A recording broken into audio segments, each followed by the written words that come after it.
Hola, ¿cómo estás? Quiero darte y brindarte un gran saludo en el nombre del Señor Jesucristo. Hemos estado hablando acerca del Señor a través de las parábolas. Si tú estás conociendo hace muy poco este canal de las reflexiones bautistas del séptimo día, eh, tú te darás cuenta que vamos por algunas series temáticas. Hemos hablado de Jesucristo, hemos hablado del Espíritu Santo, del Espíritu de Dios, y en este momento hemos estado conversando acerca de cómo hablaba Jesús, y ya hemos definido que él, gran parte del Evangelio, gran parte de cómo él presentó el reino de Dios, lo hizo a través de las parábolas. Estas dos últimas parábolas, la anterior y esta, nos muestran cómo el Señor también tenía una mirada con respecto a la gente del pueblo de Dios, con respecto a su propio pueblo. Y también a través de ese contexto, cómo les hace ver y les hace sentir aquellas cosas que están equivocadas. Primero la parábola de la gran cena, la que acabamos de conversar en la reflexión anterior, nos presentaba también una panorámica de que también en muchos sentidos el pueblo de Dios puso excusas, pero nosotros no siempre, muchas veces como cristianos lo llevamos al pueblo de Israel, pero el Señor también a través de mirar el Evangelio en relación con la actualidad, Él está diciéndonos a nosotros. Así que hay que tener mucho ojo y mucho cuidado, porque siempre tratamos de mirar de una manera externa, saliéndonos un poco del problema, poniendo entre paréntesis el fenómeno y la situación, y no nos hacemos cargo de aquello que nosotros estamos viviendo como cristianos actuales, como estas parábolas actualizadas en este contexto y en nuestra vida. Es verdad que hay un contexto en cual el Señor Jesucristo lo presenta, pero también las enseñanzas que Él nos presenta son para estos tiempos actuales y cómo está actuando el pueblo de Dios de esta generación, de este tiempo y aquellos que hemos sido llamados para presentar el reino del Señor. Quiero invitarte a que puedas tomar tu Biblia en esta oportunidad también. Y vamos a hablar de la parábola de los ladrones malvados. Para eso quiero que puedas abrir tu Biblia, como bien dijimos, en Marcos 12. Quiero invitarte al Evangelio de Marcos, en el capítulo 12, en el verso 7, que dice, mas aquellos labradores dijeron entre sí, este es el heredero, venid, matémosle, y la heredad será nuestra. Con este versículo, eh, a través de las palabras que nos narra nuestro Señor Jesucristo, con este versículo trataremos de encaminar, acercar e introducir esta parábola de estos ladrones también, de estos labradores que se equivocaron y entendieron mal el concepto de la herencia, los labradores malvados. Que el Señor nos ayude, por eso vamos a orar, para que el Señor también nos dirija en esta reflexión y en este estudio. Vamos a centrarnos principalmente en en Marcos capítulo 12, para que lo podamos leer completamente después de esta reflexión y podamos sacar también nuestras propias conclusiones. Querido Señor, te damos gracias porque tú eres bueno y maravilloso con nosotros, Señor. Gracias porque a través del estudio de tu palabra vamos comprendiendo de una manera más eficiente y eficaz lo que tú nos quieres hablar. Gracias, Señor, por haber utilizado elementos de la cultura popular de ese tiempo, pero también que los podemos reflejar todavía incluso a nuestros días. Señor, de una manera sencilla, de una manera simple, tú pudiste hablar con tus discípulos, con las personas que se acercaron a ti, tanto aquellos religiosos con una excelente formación, como incluso con personas tan simples y sencillas que pudieron comprenderte. Ayúdanos, Señor, también a tener un encuentro contigo para poder acercarnos a ti, entenderte y entender el propósito que tú quieres para nuestras vidas, Señor. Permite, Señor, que a través de tu Santo Espíritu y a través de esa dirección nosotros podamos comprender lo que nos revela tu palabra. ¿Cierto? Todo esto lo pedimos en los méritos de Cristo Jesús. Amén.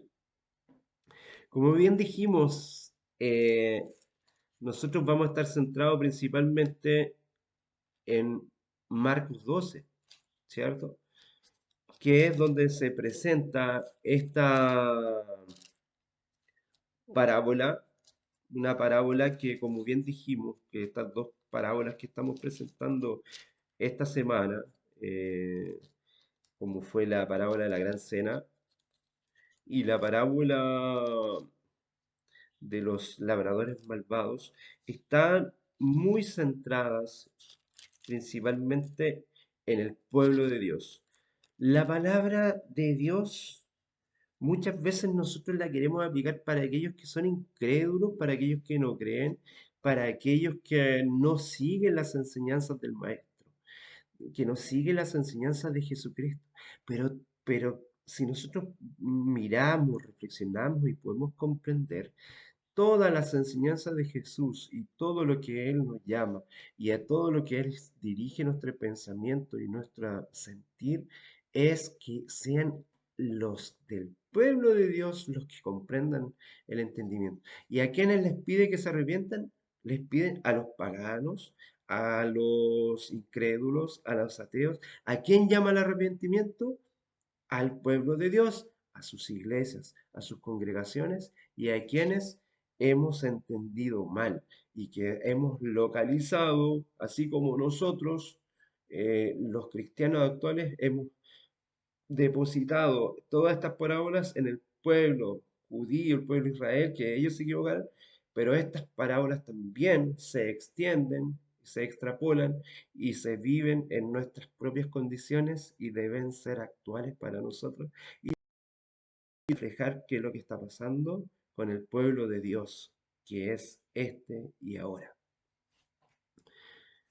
Por eso, las parábolas de Jesús son narraciones muy conocidas desde niños en todas las escuelas bíblicas, escuelas sabáticas, escuelas dominicales, se nos han enseñado estas historias, se nos enseña acerca de ellas, sobre principalmente las parábolas.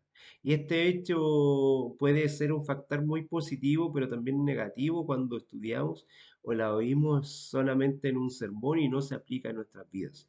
Pues de tan acostumbrados que estamos de escuchar esta historia o estas narraciones, podríamos perder el carácter del extraordinario, un carácter extraordinario que tienen las parábolas en lo que ellas que nos quieren presentar. Muchas veces encaramos estas parábolas de Jesucristo con una frivolidad sin que busquemos la esencia esencial, la esencia central de lo que el maestro quiere enseñarnos y por qué la utilizó para anunciar su reino y su evangelio. De- la parábola de los labradores malvados quiere enseñarnos sobre la relación de Dios con su propio pueblo. Nosotros muchas veces lo llevamos a la relación de Dios con el pueblo de Israel, pero esta es la relación de Dios con su propio pueblo, haciéndole recordar la historia de Israel, en este caso, desde que dejaron Egipto hasta el tiempo de la destrucción de Jerusalén, usando el simbolismo de una viña y sus agricultores. El Señor Jesús narró la historia de la relación de Dios con su pueblo que en aquel momento acontecía. En la figura del narrador de la parábola, el único hijo para la redención. En este pasaje Jesucristo muestra a los hombres cuál es el carácter de Dios, cuáles son los atributos divinos que deben ser conocidos por su pueblo y que nos encausa a la verdadera adoración. El maestro nos muestra en primer lugar que nuestro Padre es un Padre soberano y posee autoridad sobre la tierra. Al mismo tiempo, la concesión de la vida, de la naturaleza y de la creación demuestran su generosidad para con la humanidad. Por otro lado, también Dios responsabilizó al hombre para que cumpliese sus ordenanzas, sus decretos, sus sus enseñanzas, sus leyes, con el fin de vivir en abundancia. ¿De qué forma? Produciendo frutos que nos llevan a la comunión con el Señor y con nuestro prójimo, en cómo resume la ley, con Dios y con el prójimo. En tanto, los hombres desean ser dueños, ¿cierto?, de su propia existencia y no dejarse guiar por el Señor. Los hombres desean ser dueños de su propia experiencia y su propia historia. Para eso necesitan desarraigar toda sombra de autoridad y soberanía que Dios tiene sobre sus vidas.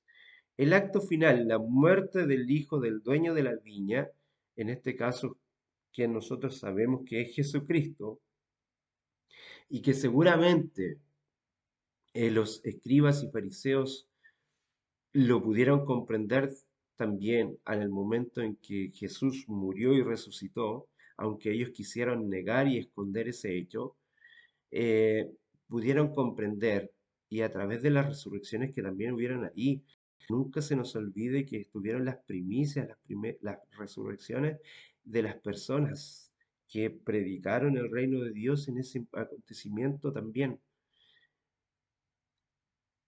Qué importante es eso, qué importante es cómo el Señor nos demuestra y cómo nos muestra abiertamente la sabiduría y la bondad y el amor de nuestro Dios y la esperanza de las misericordias que tendrá el Señor y que éstas se renuevan cada día a través de nuestras vidas.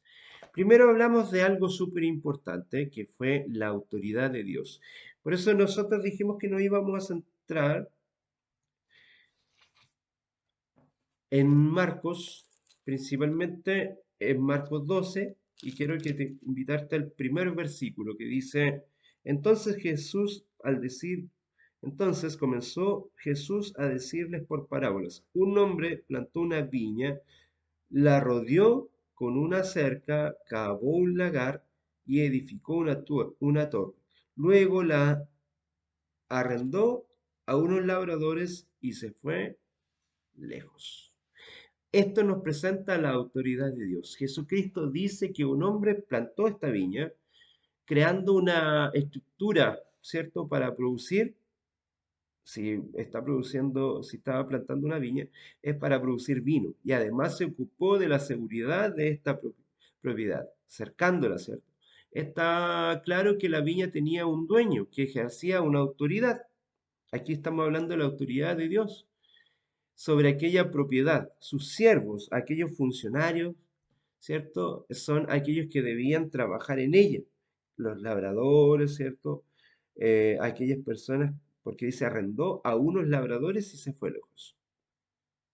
Les dejó una responsabilidad a esos siervos y funcionarios. No es difícil identificar que ese hombre simboliza a nuestro Padre Celestial y revela su autoridad sobre todo y todos. Se define la autoridad como aquel derecho y responsabilidad de mandar y determinar y sobre todo a cualquier situación. En esta parábola Jesucristo comienza afirmando que hay un propietario de una viña, que plantó una viña. El que planta la viña es el dueño de la viña.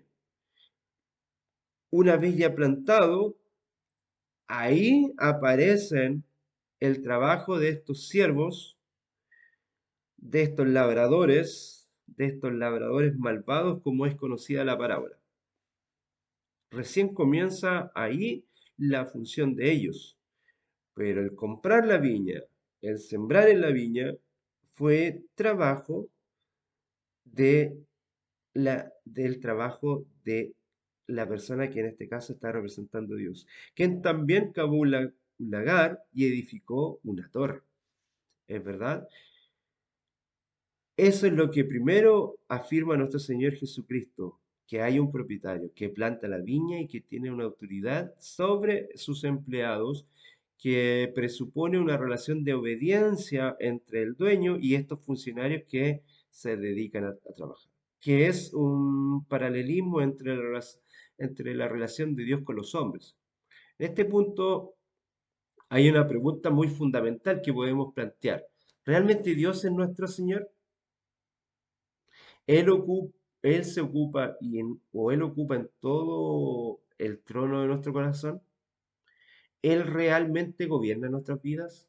Él es la autoridad de nuestras vidas. Él tiene toda la autoridad. Toda autoridad me fue dada en el cielo y en la tierra, afirmó Jesucristo. Luego nosotros tenemos un Señor, por lo tanto, nosotros no somos dueños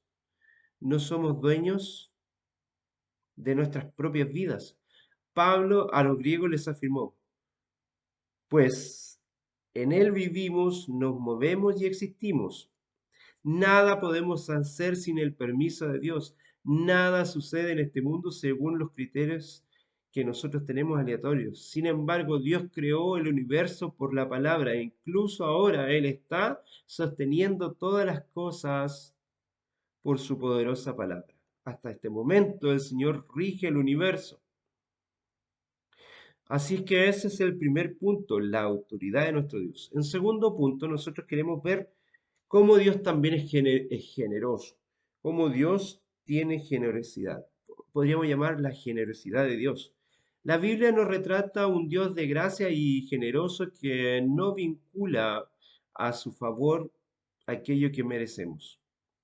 Esto queda claro, pues esa gracia y esa generosidad existían antes de la caída, tanto como después de ella. Mira qué importante que la gracia del Señor, su generosidad, estaban puestos antes de la fundación del mundo. Cuando Dios creó al hombre, hizo para él cosas maravillosas. Te invito a leer que en el libro de Génesis, en el capítulo 2 desde el verso 9 al 18. Esa es una invitación que te hago para que tú puedas hacerlo de manera personal. Eso fue antes que el hombre pecara, pero incluso después de pecar, el hombre continuó siendo cubierto por la gracia de Dios.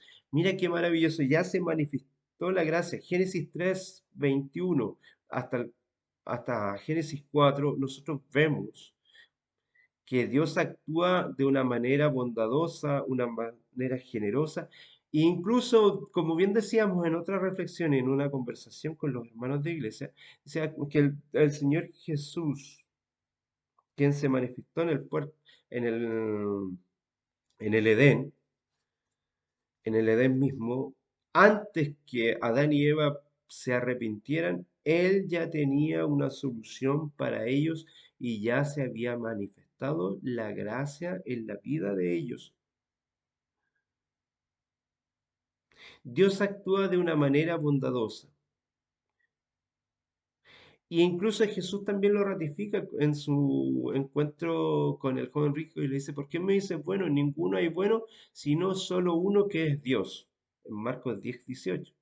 El dueño de la viña dejó todo preparado y organizado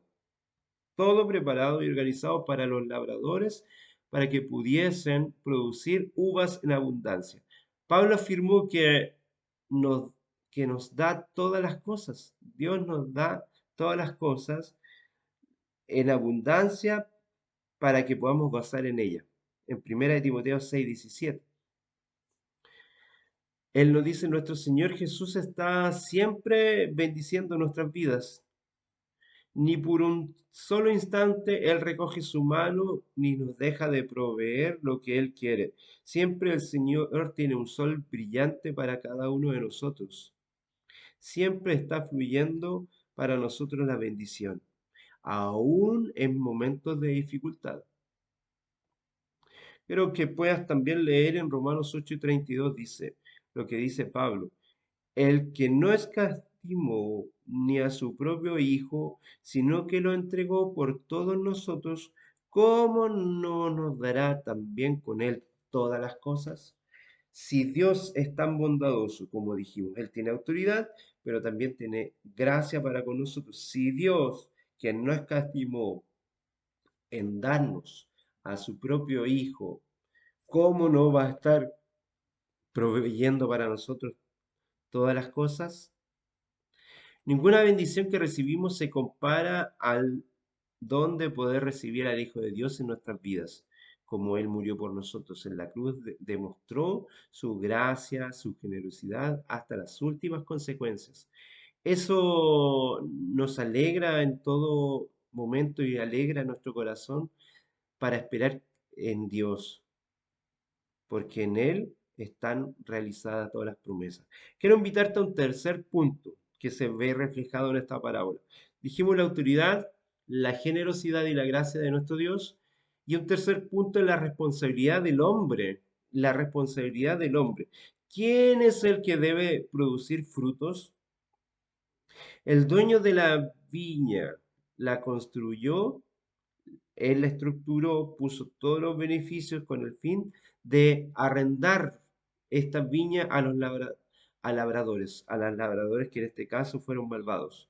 La viña no era de los labradores, sino que ellos tenían un compromiso y una responsabilidad contractual. Había un contrato por medio de producir uvas. Por lo tanto, esos hombres no cumplieron al contrato, pues deseaban quedarse con la propiedad y la producción de las uvas. Las preguntas que nos debemos hacer en este caso son las siguientes. ¿Estamos produciendo frutos? ¿Estará el fruto del Espíritu en nosotros? A lo largo de nuestra vida cristiana hemos presentado solo hojas que esconden estos tallos secos. ¿Por qué tenemos tantas dificultades al producir un fruto? La iniquidad es la respuesta correcta para aquellos que no fructifican en la viña del Señor. Con ese punto quiero invitarte a este concepto, la iniquidad y la conciencia humana. La iniquidad de la naturaleza humana, ejemplificada en la historia de Israel, principalmente es el motor que conduce a los labradores a desobedecer las órdenes del dueño de la viña. De forma específica, Jesús recuerda que profeta tras profeta fue enviado al pueblo de Israel. De muchas maneras y de muchas formas y con muchos mensajes, el Señor quiso contactarse con ellos, pero al final tuvo que hacerlo por medio de su propio Hijo. El Señor hablándoles de muchas formas, de muchas maneras, hasta que lleva a su propio Hijo, quien desciende hacia nosotros, pero sin que ellos pudieran creer en él. Esta palabra trae a la luz la terrible iniquidad del corazón humano. Vemos en aquella que los hombres y mujeres a lo largo de la historia pueden hacer un medio de la abundancia de privilegios religiosos, un medio de profecía, milagros, y el Hijo de Dios lo pueden haber estado compartiendo con él, pueden haber estado ahí y no son capaces de mirar qué está ocurriendo, qué está pasando. Tal cual la nación de Israel podríamos tener milagros, profecías, tener al Hijo entre nosotros y no darnos cuenta de la importancia de ello. No somos los dueños de la viña para nuestro deseo, en este caso, de poder serlo. Hay una fuerte inclinación humana y no solamente, como yo lo he dicho, no solamente podemos excusarnos y ocupar de chivo expiatorio al pueblo de Israel con su actitud, también esta parábola va dirigido hacia nosotros. Nosotros quizás tampoco estamos viendo al Hijo, tampoco, al igual que el pueblo de Israel, nosotros no estamos viendo la importancia del Hijo para nuestros tiempos. Es esta fuerte inclinación humana de dirigir nuestra vida basada en nuestros propios deseos, en ser dueños de nuestra vida, en ser dueños de la viña, llevando a eliminar la exhortación que Dios hace para con nosotros. Otro punto importante, como un quinto punto, en este caso sería la incredulidad. En la parábola observamos que la conciencia humana puede ser despertada y aún así continuar en la impertinencia y en la impenitencia. Claramente los judíos se dieron cuenta que esta parábola se aplicaba a ellos, por supuesto.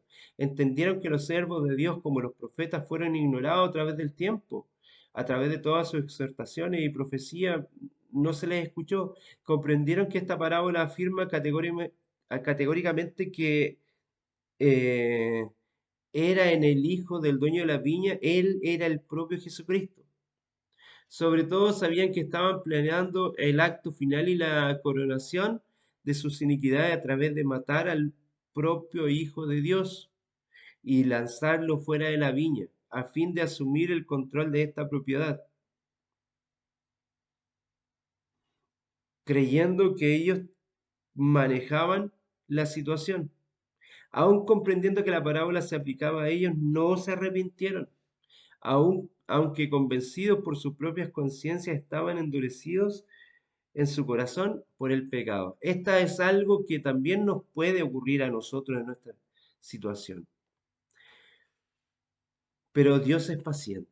La paciencia es otra forma de cómo Dios expresa su bondad para con los hombres. Vea lo que dice la Escritura. Romanos 2:4.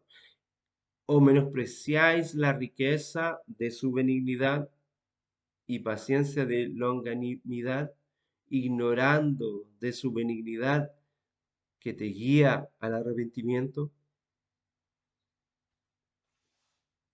Infelizmente, muy poco de lo que se ha dicho sobre esta faceta del carácter de Dios no lo tomamos en cuenta.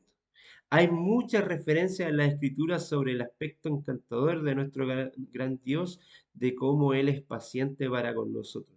La escritura dice que Dios es el Dios de toda la paciencia.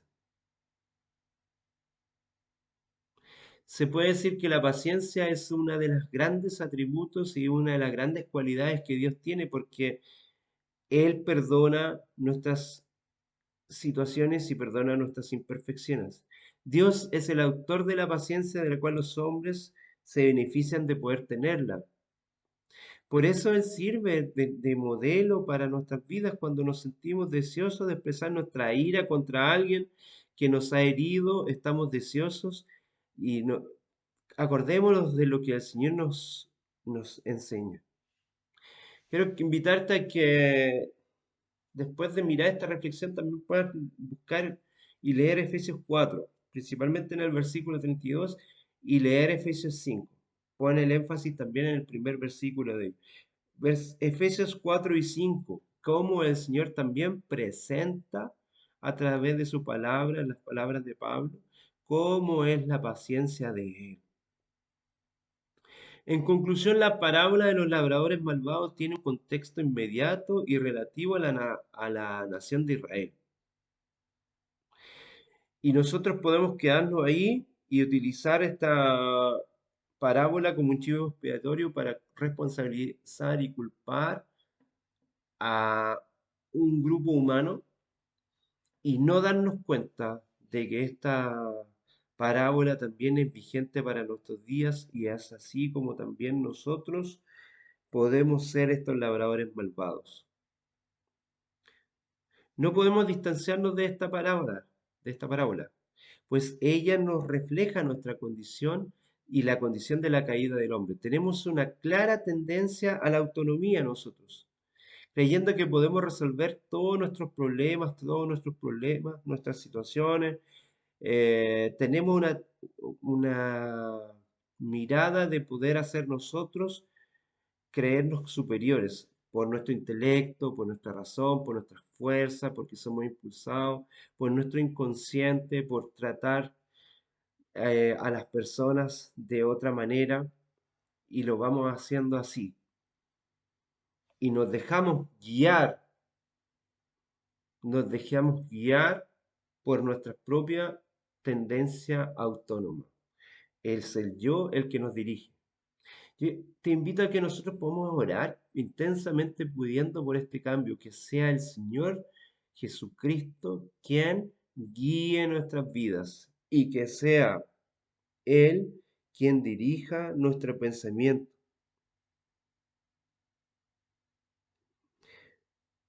y que realmente nosotros podamos tener otra mirada, otro concepto. Porque incluso si tú miras al final de la parábola, dice, procuraban prenderlo porque entendían que decía contra ellos aquella parábola. Pero ellos temían a la multitud y dejándolo, se fueron. A pesar de que ellos entendieron la parábola, comprendieron que Él era el Hijo de Dios, querían prenderlo, pero por el temor a la multitud no se atrevieron a hacerlo.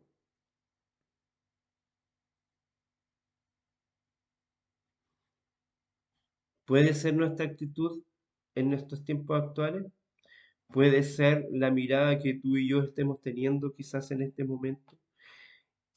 ¿Puede ser que esa sea la actitud con respecto al Hijo de Dios y no estemos siendo dirigidos por Él y en este sentido teniendo una vida autónoma sin la claridad de quién es Dios en nuestras vidas?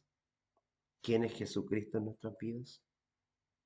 Dejarnos guiar por su Hijo. Quiero invitarte que en tu vida puedas reflexionar acerca de ello y que puedas asumir un compromiso con el Señor y que Él sea quien dirija nuestras vidas para no ser como estos labradores malvados. Que el Señor Jesucristo nos guarde, nos bendiga y que nosotros podamos comprender la paciencia, el amor, la bondad y la misericordia de nuestro Dios, que a través de toda la historia humana ha tratado de hablarnos por diferentes medios, por diferentes acciones, de diferentes maneras, a través de diferentes profetas, pero en la revelación de Jesucristo, la revelación en el Hijo, es donde nosotros debemos centrar nuestro objetivo y nuestra vida. Que el Señor te bendiga grandemente. Gracia y paz.